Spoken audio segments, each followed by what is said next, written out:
well, hey, good people. It is September 1st. We are officially at month number 9 of 2023. It is my birthday month.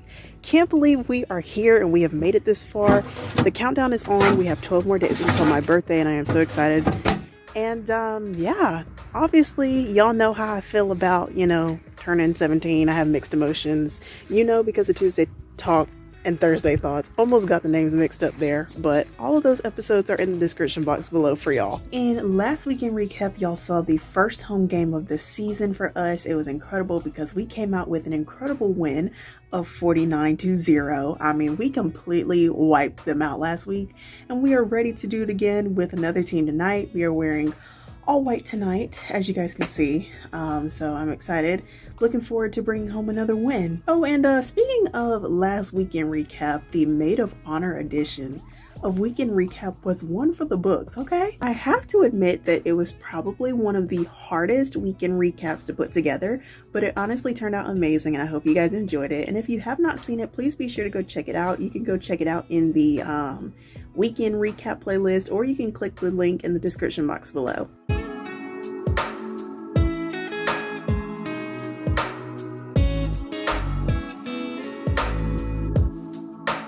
What's up, good people? Happy Sunday. I am in the car. We are actually doing a little Labor Day weekend quick trip. Anyways, I'll talk about that later. But first, we have to talk about Friday night, yesterday, and then today, of course, because it's church day.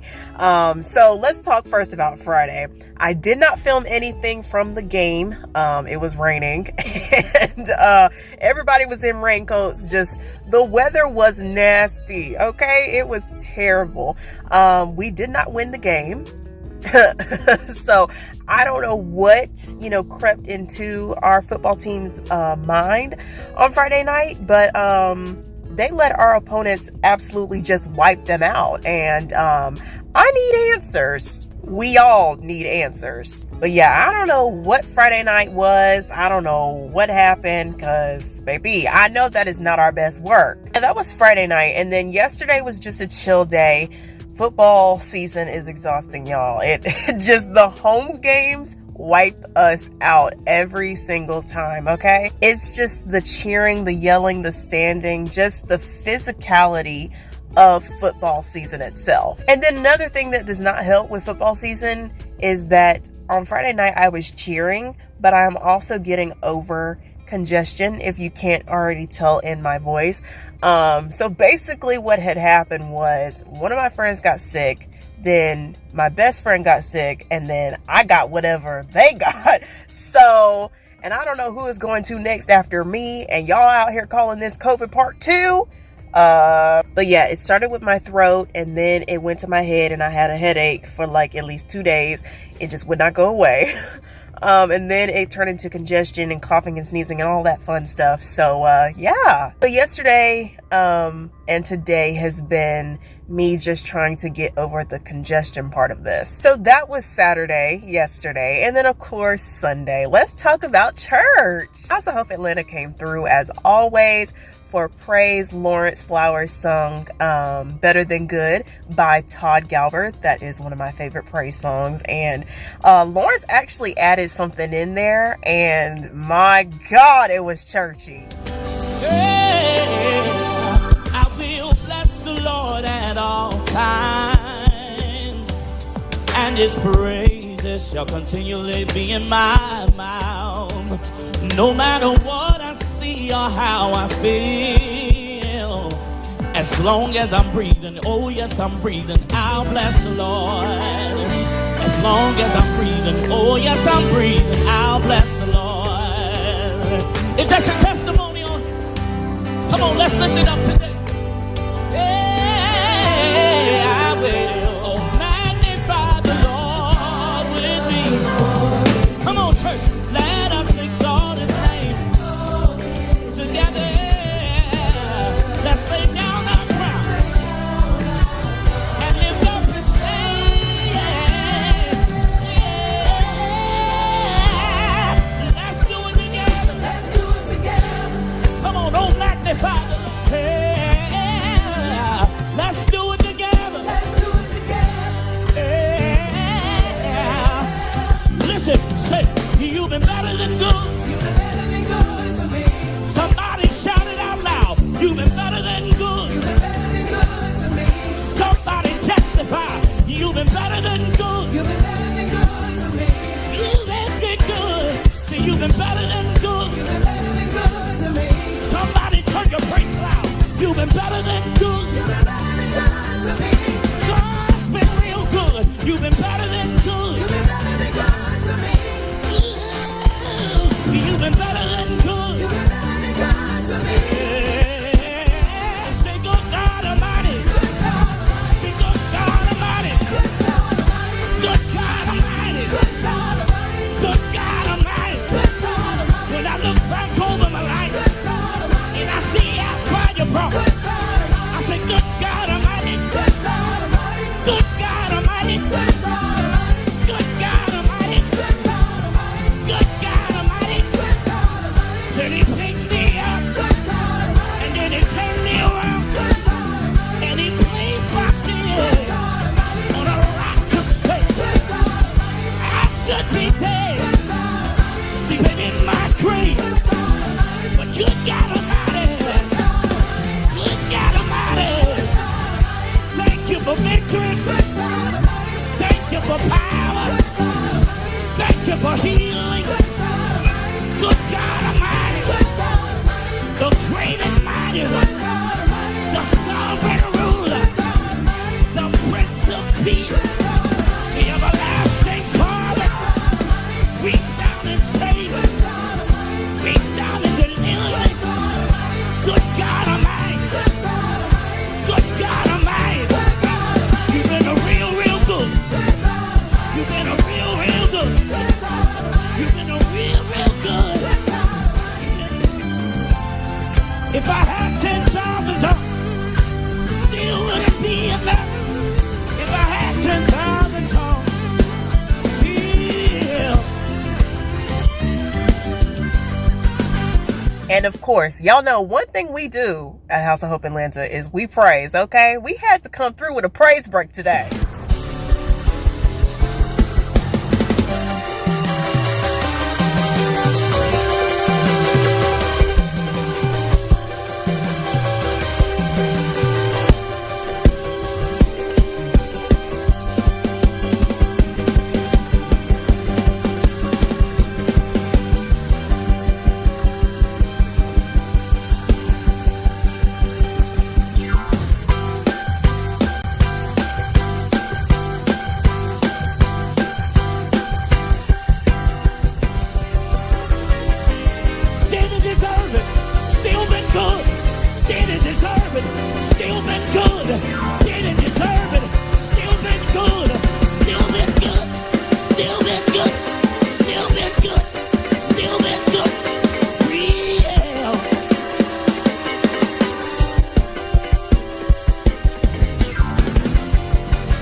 He is good.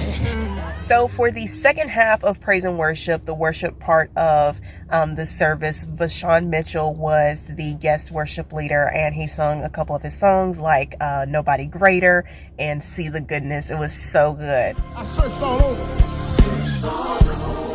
Couldn't find nobody. I looked high and low. Still couldn't find nobody. There's nobody greater. Nobody greater, no sir. Nobody greater than you. We love you, God, and we lift our voice and say nobody greater. Nobody great. Nobody greater than you. You are the great I am, God. There's nobody, no. Mighty are the works of your hand, yeah. Father, mighty are the works of your hand. You're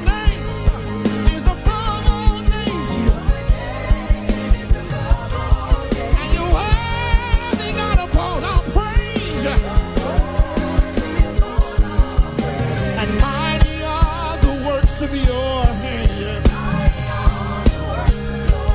Father, mighty are the works of your hand. And you will see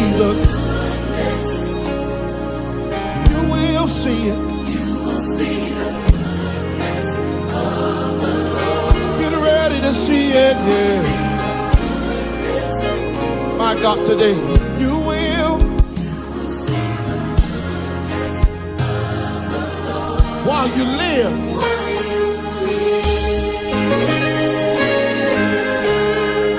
And then Pastor Smith came through. We missed him last week. He was out, and now he is back. His sermon title was "I'm Getting My Voice Back," and it was so funny to me when he said the sermon title, because when he said it, I just started laughing, because I'm like, I'm literally trying to get my voice back. Pastor Smith, he did that. He preached it today. Let's check it out. He said, because the job of the enemy is to take your voice. He said, what you got to understand is this. I'm praying for you because faith comes by hearing. And if God uses your voice to proclaim his word, that means that God is using you to build somebody's faith. And so if you're wondering why your voice is challenged, it's challenged because before you stand, the devil has already decided that he's going to do whatever he can to take your voice. But I stopped by this morning to tell you that such is also the case with you as a child of God. Here's why. Because you can't even be saved without your voice. Paul says, if thou shalt confess with thy mouth and shalt believe in thine heart that God had raised him from the dead, thou shalt be saved. Which means if the enemy can take your voice, he similarly can prevent you from even walking in your salvation. It went a step further. He said there's several things that can cause you to have voice trouble. You can be speaking words but still have no voice. You can have the ability of articulation and communication but have no voice. What do I mean by that? What I mean by that is God uses a sound. Often your deliverance and your victory is based on the sound and the power. Do you know the Bible says that death and life are in the power of the tongue, your words. And so if your words are constricted and contaminated, it can prevent you from walking in victory. And the truth of the matter is, this is what happens at the time of our text. What happens when the preacher is trying to minister but has no voice? What happens when you have the ability to have words but yet there's no power in your words? And what I've understood is some of us have voice, but you have no voice because you're using the voice for the wrong purposes. As a matter of fact, what I discovered here is he said, if you don't understand what's really going on with your mouth, do you understand that there's power in your mouth? I said, well, doctor, tell me, what are some reasons why we can lose our voice? Many of us lose our voice every day. Here's how we lose our voice. We lose it because we wrongly use it. I say, what do you mean? He says, because when God sends you a word of confirmation, the first thing you should do, your response should not be how. You don't use your voice to question how God is going to do it. When God sends you a word, your answer should not be whereby or how or when or what or through whom. The first thing you should use your voice for is to say this: yes. Yes, Lord. I said the first thing that you should use your voice for when God sends you a word is not how, when, why, through whom, or whereby, or therefore, or wherefore. The first word you should utter is yes. Okay, you missed your shout.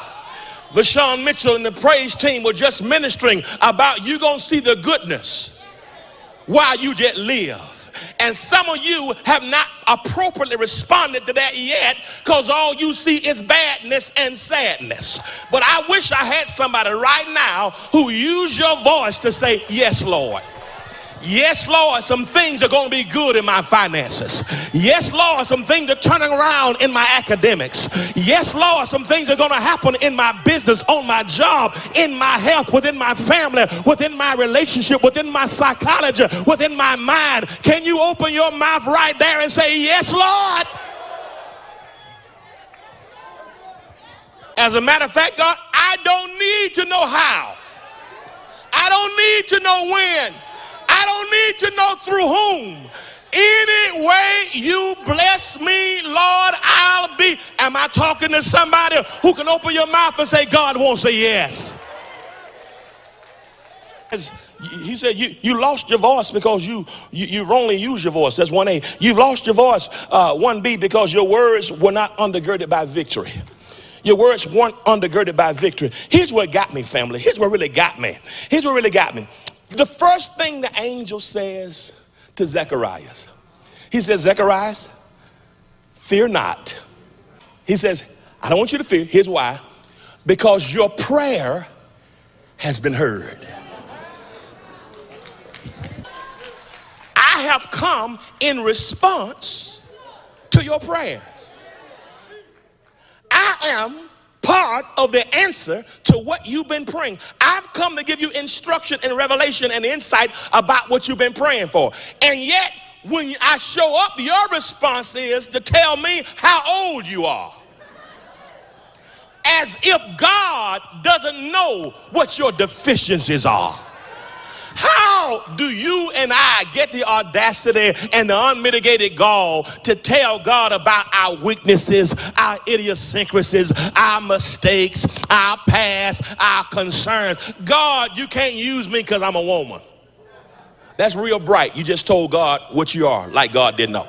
God, you can't use me because I've sinned in my past. That's real smart, Sherlock, as if God didn't know you were going to be a sinner. Everything about your life and my life, past, present, and future, God already knows it. But in spite of that, he chose to call you. He chose to use you. He chose to ordain you. He chose to elevate you. So don't you say to God, God, this is who I am. If you're not going to believe what you're praying for, stop praying. And am I talking to somebody who's been praying for God to do some things in your life and they've not yet manifested? I wish you lift your hand and say, God, I receive it. It may not come until October, but my response is yes, Lord. If you're going to worry about it, don't pray. If you're going to pray about it, don't worry. Ask and it shall be given. Seek and ye shall find. Knock and does anybody believe that prayer still changes things?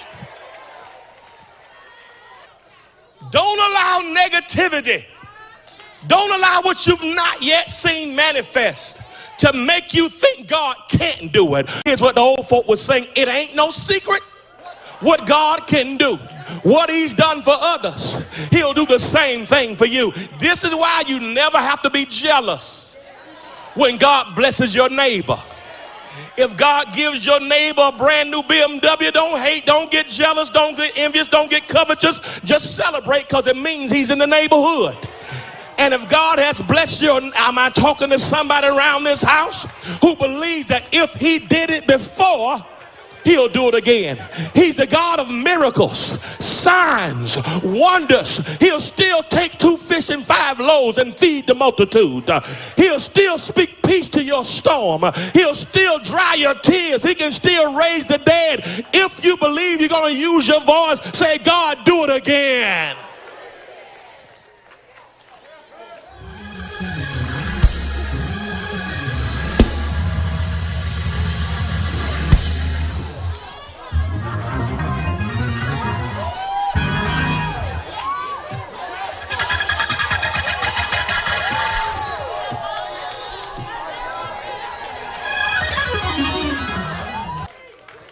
Some people will stress you out so much with negativity, you can't go higher.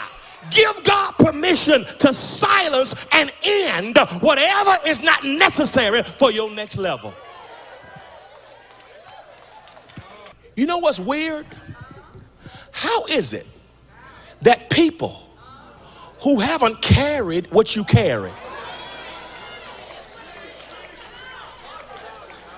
who haven't endured what you have endured, but they have the nerve, the audacity to speak and want to label what you carry?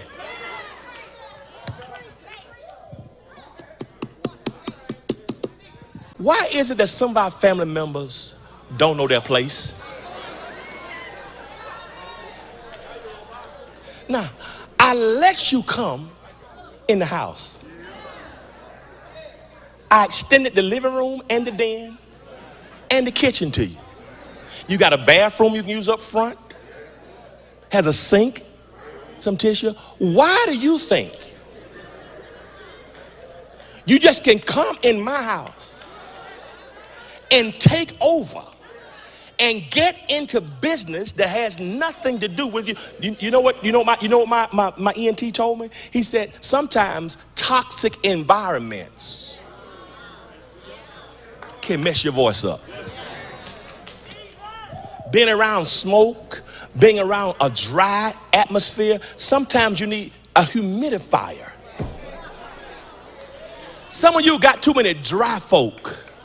When they come in your life, they dry up every moment, and you're wondering why your voice is gone after dealing with them. So one of the things that House of Hope Atlanta does at the end of every service is they do like an outro song for altar call or for the benediction. And today they sung for the outro song, For the Good of Them by Milton Brunson. And that is one of my favorite songs. And my favorite even sung it too. I was like, even better. Come on. For the good of them, for the good of them. Is there another? Come on, I see you coming, Look at God, look at God moving. Help me say, no matter what the problem, No matter what the problem. Oh, you can't solve them. Oh, they will come, but don't you worry. Oh, things will work out. I know that it will.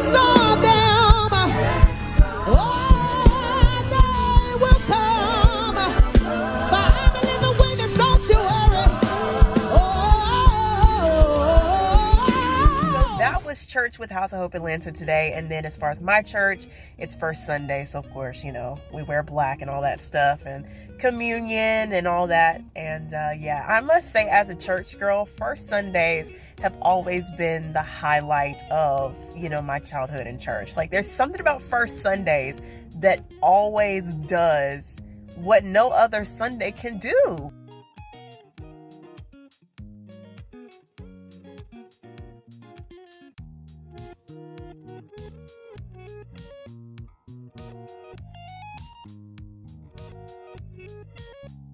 So, hey good people, happy Tuesday. We are back to a normal routine and thankful for 4 days of school this week. So grateful for that, very happy. We are going to be that much closer to the weekend, which is super exciting, and I am glad about it. I posted a Tuesday Talk episode today, so be sure to go check it out. It is in the description box below for y'all. And I wanted to talk about something real quick, and y'all know in Weekend Recap that it's always, you know, a mix of things. It's church, a life update, fun things, you know, all that stuff. So this part is more of the life update, I guess I should say. This month we are coming up on 6 months since my papa passed away, and I cannot believe that it's almost been like half a year. It's just crazy. and I feel like I'm still recovering from all of it. It just feels like yesterday, and it's been a roller coaster. The other night I had a dream about Pop, and it was me and Pop dancing on the beach, and he was just twirling me around, and then he took me to go get ice cream, and it was just so beautiful. And I wish that that dream could have become a reality, but God had other plans. If you've already seen the Tuesday Talk episode about me talking about how I feel about turning 17, then you already know my thought process. And I feel like the closer it's getting to my birthday, the more nervous I'm getting, because so much has already happened. In 8 years, I've become a PK, been in ministry, lost 2 very important people in my life, had a surgery, experienced a hurricane, survived the pandemic. And I guess I should say, like, I'm exhausted from exhaustion that I'm expecting again. And I'm trying not to let my mind go there because, you know, for me, I've never had a chill year. It's like I don't get breaks. I'm always used to being in survival mode, where crisis is always, you know, at the corner. So like I said, the closer we get, the more nervous I get, the more emotional I get. And it's just a domino effect of many things. Tomorrow is the 1 week countdown until my birthday. Like I said earlier in the vlog, it's mixed emotions. There's just, you know, it's a lot. Like looking forward, but also reflecting on this past year as well. It's definitely been back and forth. Hey y'all, what's up? We are outside today. It is Wednesday, it's midweek. We are getting closer to the weekend. This is my last week as a 16-year-old. A week from today, I will be turning 17. It is literally flashing before me super fast. I am not ready. Bible study was great today. Pastor Smith's overall theme or title was Lord, I Need Some Answers. So without further ado, let's check out my favorite points from today. But we're speaking from the theme and teaching from the theme for September for Wednesdays. Lord, I've got questions. Lord, I got questions. Lord, I need some answers. And so this entire month, it's been a theme. I've had a lot of people who just need answers. They need answers about life, answers about relationships, answers about the finances, answers about how to get their mojo back, answers about how to let go of the past, answers about how to forgive, how to get my hope back, answers about how do I take my life to the next level, answers about how do I get stuck, how do I start a new chapter, how do I leave a previous chapter, how do I know this, answers about how do I know this relationship is for me, answers like how do I know this relationship is not for me. So many people have so many questions that need answers, and we're going to answer those questions in this series. We're going to answer those questions as many as possible. And so we're going to have a lot of things this month that we're going to be on social media sharing with you to help people in different ways to find community, but also to find answers to the various questions that life sometimes throws at us. So I'm excited about it. I hope you're with us for the rest of the month. I want to just lay foundation. Lord, I got questions. For some people, that's a disrespectful or an irreverent question. I mean, just say, Lord, I need answers. Lord, I got questions. Some of you, like me, were taught that that's something we should never say. Lord, I got questions. Lord, I need answers. And it's really a question. And I want to deal with that because some of you were raised like me. This is I'm going to give you a few introductory points. This is point one. There were many people who were taught that we should never question God.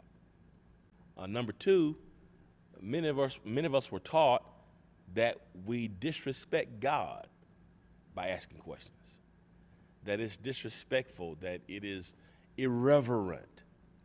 Some people, even it's almost as a fear in doing it. We're afraid that, oh my God, maybe God's going to throw a lightning bolt from heaven and take my life because you had the audacity to ask me a question. And many of us were taught that.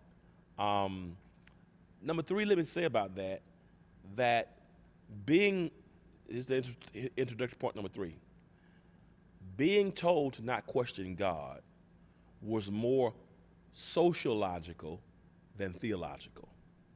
What do you mean by it's more sociological? It's more environmental. I think it's something as a result of society.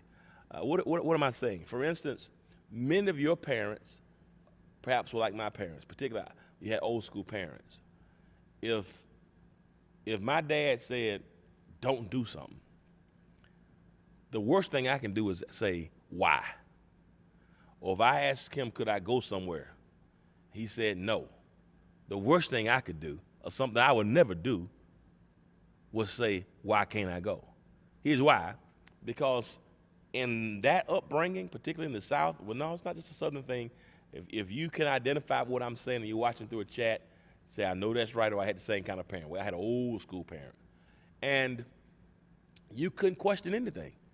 They said it, even if you weren't questioning disrespectfully, you just couldn't question them about anything that they said, because they took it as a sign of disrespect. And they took it as if you were challenging their authority. Here's a problem with that. There's never a time that God has ever said that. There's never a time in scriptures, you would never read a scripture where God did not entertain conversation. Now here's introductory point number 4. The reason why we were taught that is because they saw God as a powerful force. They weren't seeing God as a personal father. They were looking more through the lenses of religion than they were through the lenses of relationship. I'm going to show my case. I'm going to push it further. Here's what I'm trying to say to you. If you've got questions, if you can't talk to God, who can you talk to? Don't look at God religiously as just a powerful force who gets angry and has all these negative anthropomorphic qualities that don't invite intimacy in relationship. Look at God as a personal father who wants to walk with you and have intimacy and daily interaction because you have a relationship. What kind of relationship would you have? A loving relationship would you have with anybody and you can't ask questions? Tell me how. Why? And if I can't go to God with my questions, we can go to God with our proclamations, our exclamations, as well as our interrogations. So if you want to know something, why not ask God? God, tell me, why do I keep making bad decisions? Lord, Lord, I need some answers as to what type of person I should look for. If you can't go to God and say, God, what's up? Who can you talk to? And so if I can't go to God with that level of despair and hurt, with the God who I say I love and trust, what kind of relationship would I have with God if I can't be honest with God about my hurts and my questions? Now, get this. It doesn't mean that God is obligated to answer. It doesn't mean I'm putting myself on the same level as God. It means I can go to God with my anxiety, with my fear, with my pain, with my hurts. And so whoever taught you that, they taught us that because they were looking more from a sociological lens than they were a theological one. They were looking more from a practical lens than they were a biblical one, because none of that is ever found in the Bible. It says, thou shalt not tempt the Lord thy God. It never says we couldn't question God. You know, what is even weird about this, when you think about it, is God invites relationship with us, because even in Scripture there are times when God questioned human beings. This is point number 1. Now we move from the intro. Now I'm in the body of the message. So here's point number 1.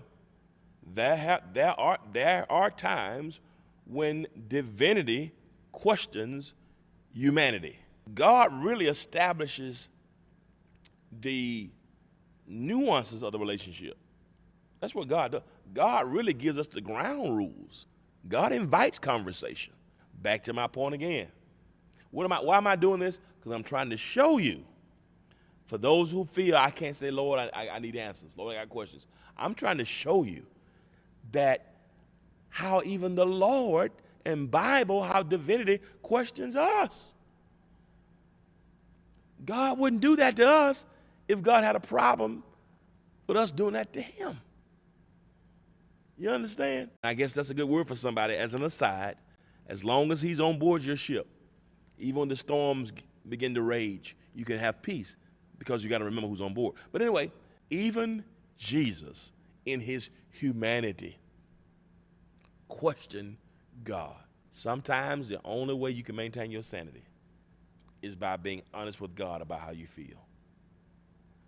God says, ask and it shall be given. Matthew 7:7. This is point 3a. Ask and it shall be given. Do you know what it means to ask? Ask is a question. Ask, may I? Point 2, in the book of James, it says, here's what it says. You have not because you ask not. So, if I'm told I can't ask my questions, then maybe I'm not getting my answer because I'm not asking the appropriate questions. I want you to understand something. Hebrews 4, 15 and 16. Let us come boldly before his throne to obtain mercy and find grace to help in our time of need. How can we make our petitions if we don't ask? May I? God, will you? And so, some of you today have been battling theologically with this whole tendency that maybe I shouldn't question God because we have been sociologically refined and restrained and confined, but biblically. And so this entire month, we're going to take that pressure off you. What God wants you to have is communication, whether it's a proclamation, exclamation, or interrogation. Just keep having conversation. Whoever told you that, you can get what you need from God without being disrespectful, without being insulting. When you come to God, you must believe that he is, and that he is a reward of those who diligently seek him. Ask, and it shall be given. Seek, and you shall find. Knock. Asking and seeking includes questions. In closing, what a friend we have in Jesus.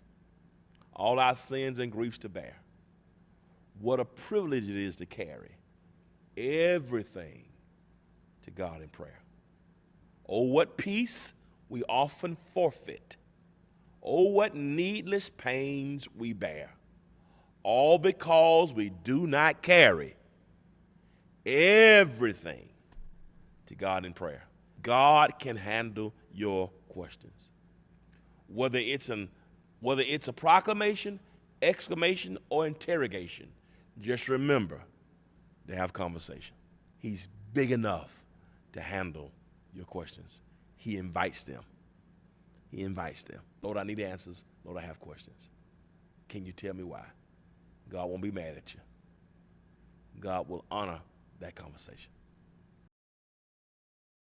All right, guys, happy Thursday, good people. Look at me doing homework, doing what scholars do and whatnot.